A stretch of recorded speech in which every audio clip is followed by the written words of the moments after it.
Hello, I'm Sam. This is the Mamiya RB67 and I'm going to show you everything you need to know about this camera. So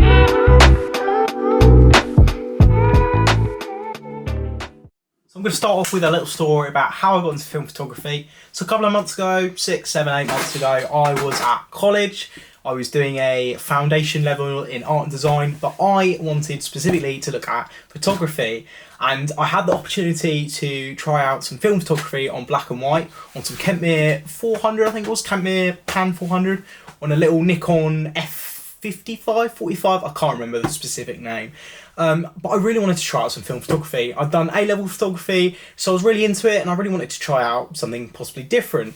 And I had some great fun with it. I've got some great stuff here from what it was. I got to develop it. I got to develop the film myself by hand, black and white stuff. And then I got to go onto, our college had a little dark room, so I got to use the enlargers, put it on some light sensitive paper. Had some great fun with this. I got some great outcomes. Here's a couple here. But yeah, I really enjoyed myself and really wanted to carry on with the film photography. The issue was once I passed at college, I wasn't able to carry this forward as there was nowhere to develop my film.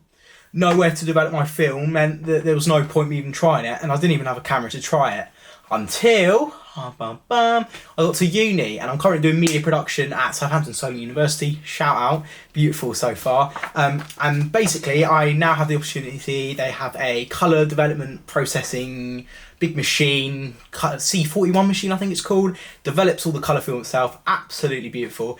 And we also have the development for black and white film, which I can do by hand, which I have started by doing, which I've really thoroughly enjoyed so far. I've put a couple of rolls of film through this Mamiya RB67, which I'll get onto, and it has been really successful so far. I've really enjoyed trying out a new form of photography, going from digital, a lot of digital stuff that I've done before, and developing it more into medium format, going back in the ages. But personally, I really love old film photography, and it adds something different, something that you don't normally get with normal photography, so I think that's really cool. I moved on to looking into what I could go next onto. I watched a couple of film photography. Willem Verbeek, I absolutely love his videos, they're great. And he has used a Mamiya RB67 or an RZ67. Now there's two versions. The RB is a more mechanical version, it's got no electronics, it's a lot cheaper, and personally it's the one I went for. Now I could have got the RZ, but the problem with the RZ is that if it goes electric, it's all electric, so if it goes wrong it's really hard to fix, whereas the RB67 is a lot easier. Now this is the Mamiya RB67 and I've fallen in absolute love with this camera. You can see it has a lovely peripheral view. You can tell it's extremely weighty, it's really quite large. You've got a film back which you can detach. RB stands for rotating back, so you can also rotate it. You also have the viewpoint, which I have a waist level view finder at the moment, which you can look through to look at focusing levels, and of course when you take the photo it has a beautiful shutter noise which you can hear here. Beautiful, I love this camera to pieces. I would recommend it to everyone.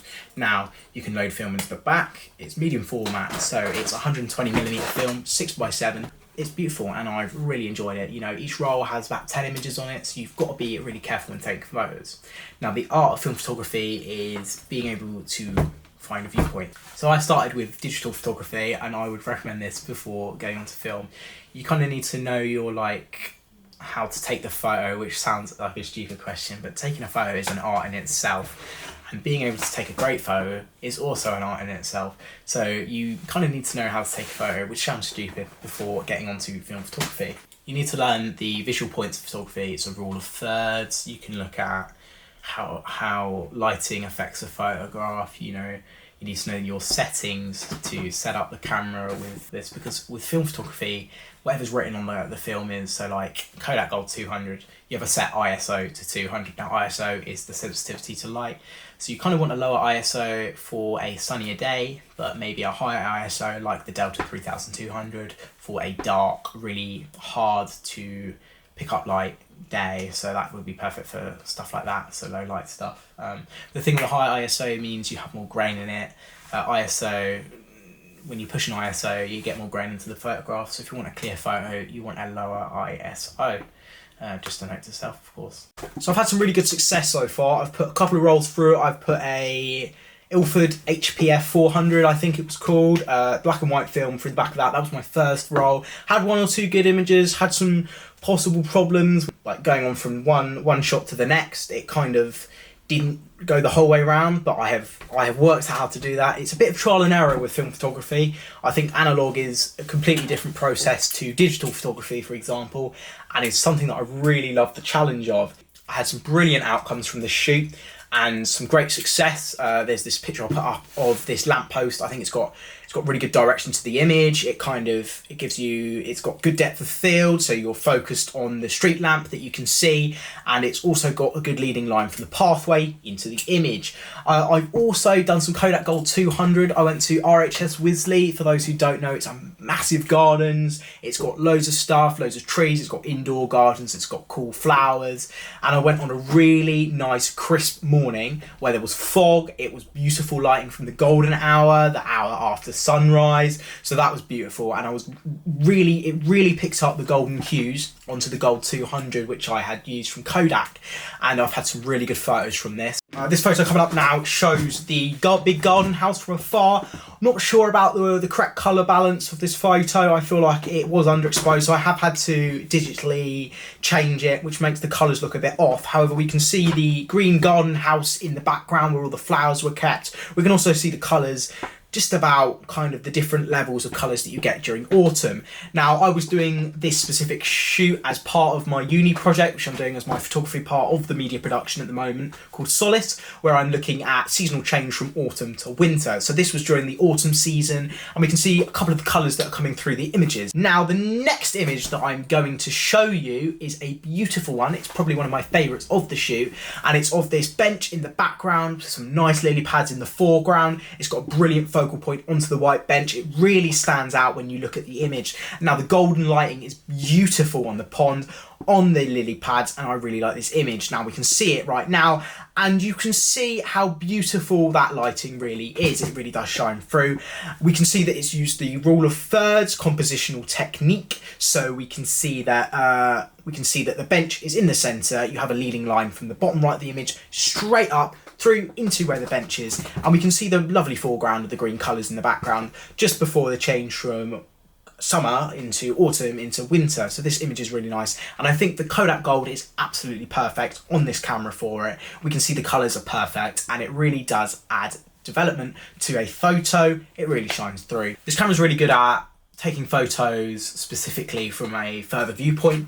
So the lens that I currently have on this camera is I think 90mm lens, I think that's right, or 92mm. So it's already got a zoom. It's a fixed focal length, which means you can't change the zoom, but it does mean that every focal length that you take the image from, the photo is how it looks on the camera. You don't have to zoom in or out, but it's brilliant to build up a photo that way. You don't have too much control over zoom. However, you can move your tripod forward, move your tripod back. Looking at colours of the tree, of course, this tree on this image here has brilliant, the red colours that shine through during the autumn season change from summer to autumn to winter, and we can see that really shines through in the background of this image. Now, I think the red really attracts the light, really attracts your eye line straight into this photo and where the tree is. You have a pathway through to the middle of the image using the rule of thirds again, shows that the tree is in the centre. When we look at an image, we look straight into the centre and we're looking straight at that red tree. Now, I'm really proud of this image. I think it's really excellent.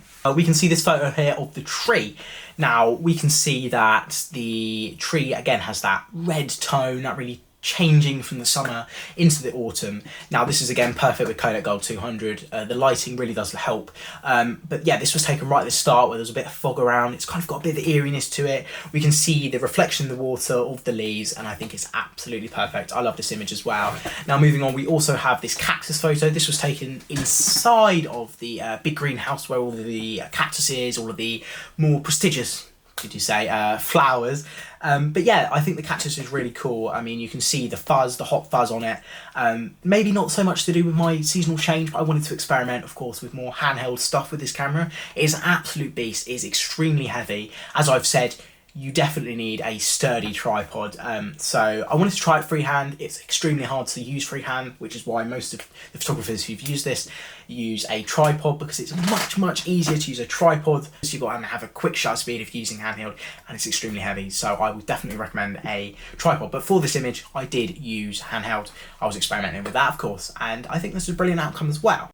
Now this photo I'm really fond of. It shows a lovely flower that was inside of the big glass gardens where all the flowers, the nice flowers, were kept during this time of year. Now this flower is in the centre of the photo, all the thirds used again, but the colours are really shining through on that Kodak Gold 200. The focus point on this is brilliant, and the outcomes that you get with it are also splendid, and it kind of still has that retro feel to it. This camera is, say, 30, 40 years old. It's really cool to use a camera this old and have some brilliant outcomes. And the art of developing your own film is absolutely splendid, and I really thoroughly enjoyed being able to develop myself. It's something different, you know, that you miss out on when just doing normal photography. You don't really feel the development of it. The photos for this are absolutely brilliant, and this is the final one that I have at the moment from Kodak Gold 200 on this camera.